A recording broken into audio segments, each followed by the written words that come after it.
basically, I listen only traditional music, very traditional, very, let's say, pure, no? I'm sure you understand what I mean with this word pure.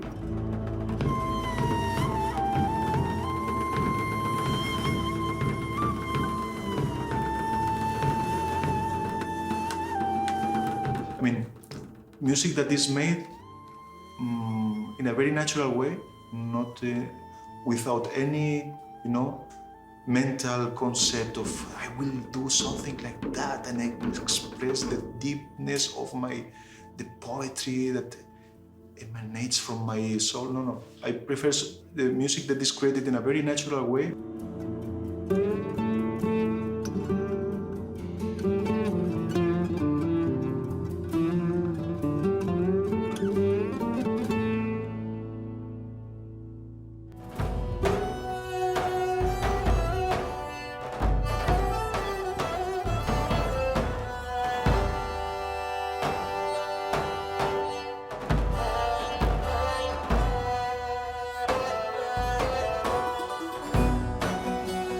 Efren Lopez was born in Valencia in 1972.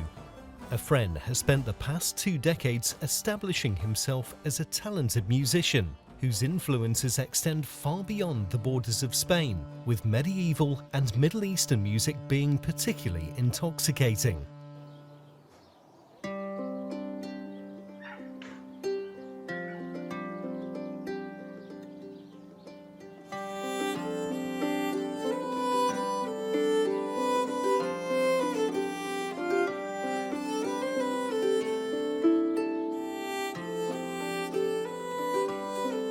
Wherever his travels take him, Efren has a knack for finding other artists to collaborate with.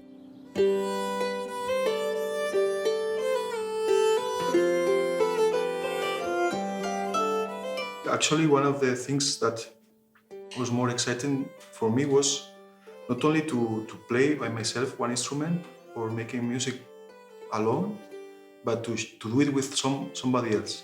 I mean, to share it. When I was playing with somebody, with my brother, he's also a musician, he's a percussionist, and we were really young. We started to make like percussion, no, with glasses and with a band, and this thing of playing with somebody else was exciting me a lot. Efren is perhaps best known as the co-founder of the successful band La Ham de Folk. Over the course of 3 albums and a decade of touring, the diverse band inspired a passionate following.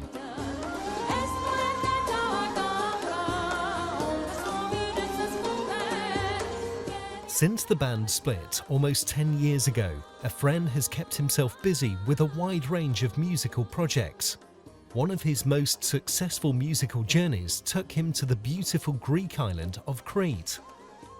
The first time I heard Cretan music was from some friend of mine went for holidays there, and very typical. He brought some CDs or cassettes at the time, maybe in the 95 or 96.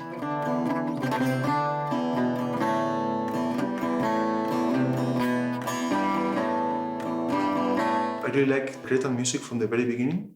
I went to visit the island as a tourist first, and I had the opportunity to listen some live performances. And then a few years later, I listened for the first time the music of Ross Daly.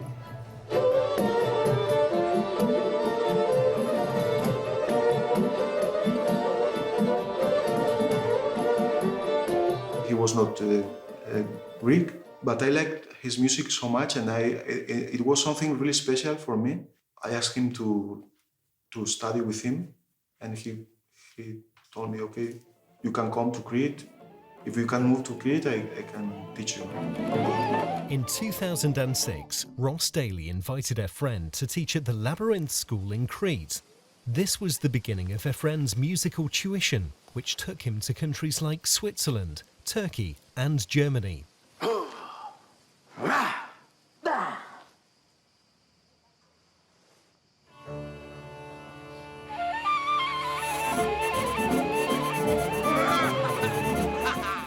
was feeling very embarrassed, no, in the beginning, because it was a big responsibility for me. But then I was feeling more confident, and I thought, okay, if this man that I respect so much is inviting me to teach in his school, maybe I have something to teach, no?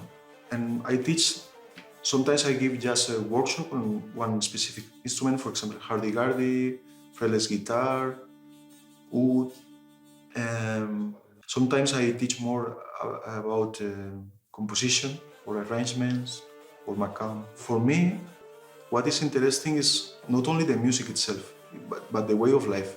To go deeper, which is my goal, you have a bit to know at least to have a taste, no, of the culture, maybe of the language or the costumes, and to meet real people, no, and to play with them.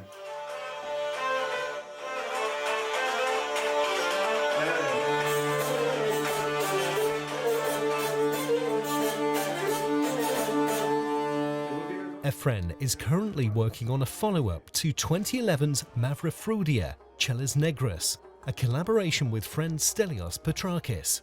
He works on almost every facet of the production, but by the time the album is finished, he's ready to move on.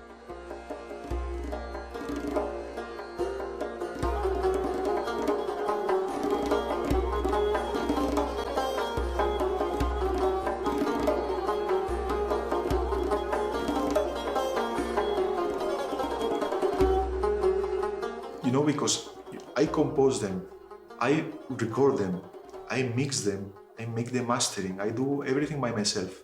So imagine how many times I listen to my own compositions before they are released, no? It's not that I don't like them. Actually, I like very much the music I do. And when I finish a CD, for me, it's perfect.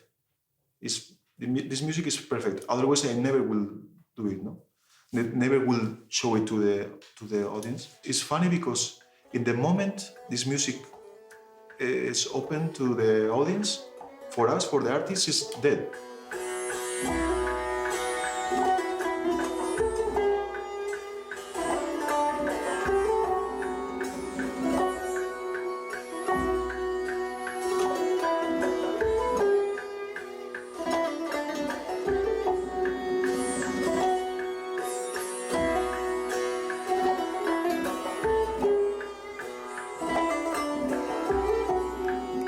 His wide-ranging skills extend from production through to the instruments that he plays.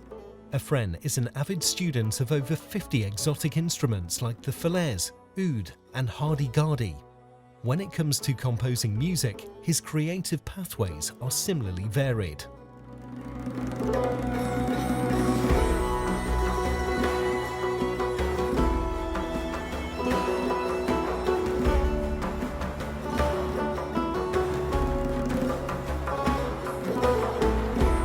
Sometimes the most usual is I'm like improvising at home, and I feel that something is coming nice. Some of the ideas I am playing have some interest, so I start to record myself, but just playing whatever, no, for a long time. And then from this, all those ideas that I have plenty of mistakes and very ugly melodies. It's like a carbon, no, in a mine. You have to take out a lot of stone, and then you find a little diamond like this. So it's the same.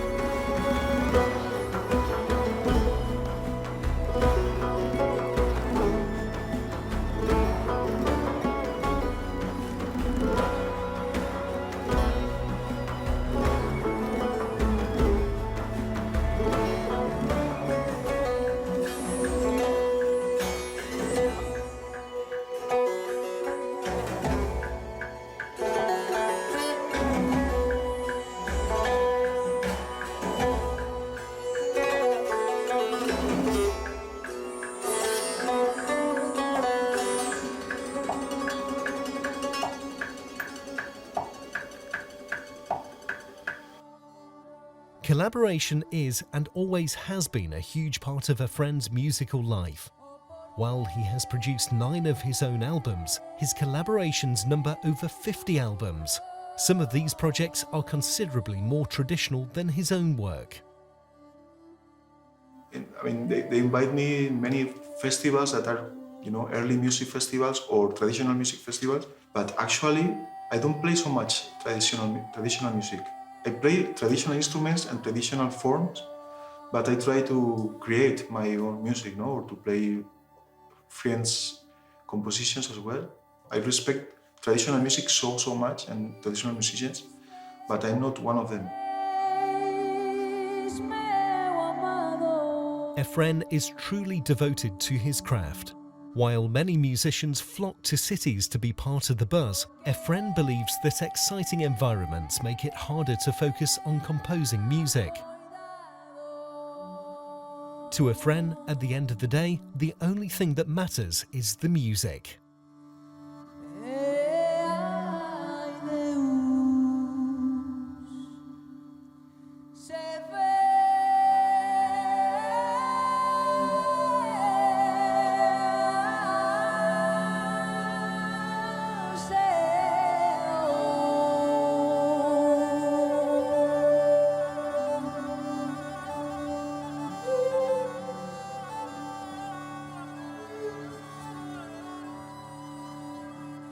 I think this is the smallest village in which I have been in my life. If you want it, you can be totally isolated, just eating twice a day, lighting the fire and composing. And I miss this so much when I'm abroad, or traveling for concerts. I miss it so much. I mean, it's very nice to miss things. It means that you have passion, for something. I'm a specialist in missing things, because when I'm here more than 2 weeks, I'm like, okay, I would like to go somewhere else,